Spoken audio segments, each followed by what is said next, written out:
Hi, I'm Kenneth Hein, and I'm here with you today with Laurel Rossi, who is CMO of Infillion, and you're also the co-founder of the Creative Spirit. It's so nice to have you. Thank you for having me. This is exciting. So tell me about the Inclusive Cafe. What's happening there? Yeah, so I work for Infillion, as you know, and we had an idea that all the inclusive conversation that usually goes on at Cannes isn't sort of condensed in one place. There's some beautiful work going on across the world and along the Croisette, but we wanted to really bring some ad tech companies together and some brands like Glad, Creative Spirit. We had NAACP in our space, we Group Black, etc. And we really wanted everybody to be able to have an intersectional conversation. And we had some wonderful ad tech brands support us in terms of bringing the Inclusion Cafe to life. So what was a big learning? Like, what are people talking about? Well, aside from AI, of course. Yes. The big learning is that there is a lot of activity going on in being able to really measure purpose-driven marketing. We had a beautiful conversation this morning about just that, but not a lot of action. And so, not surprising. I mean, there is a curve, but we're going to try to accelerate the curve, and there's a lot of commitment. We had an agency holding company leader on our panel this morning, just happened to be the one this morning. We've been doing it all week. We had the head of an ad tech company. We had the head of Group Black. And what I learned is that in order to accelerate what we're doing, we're all going to join hands and take action immediately. And we have a measurement plan in place, actually. Amazing. So what do brands need to do? Like, what's the first step? How do they get involved?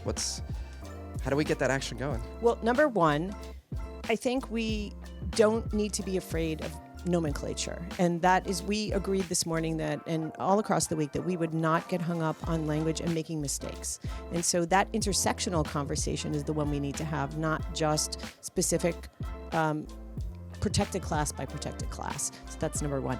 Number two, when we have an intersectional conversation, we have to agree that we want to be accountable and measuring how the impact is actually coming along. And so I think that when we leave here and start that activity, I think everybody's going to join in and see and have the power of being able to do it together. And I think that's really the strength of this.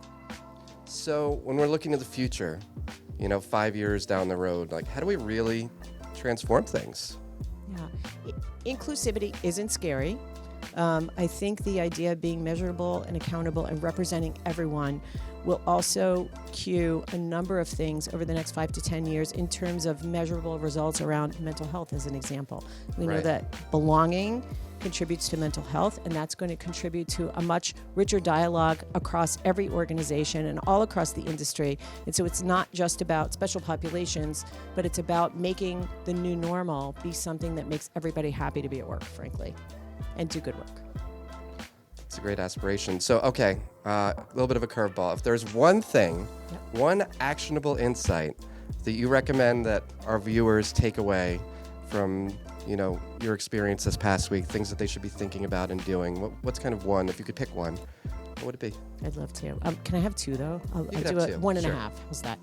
Technology's our friend, so I will just say that everybody should make technology their friend, because that's going to accelerate what's going on.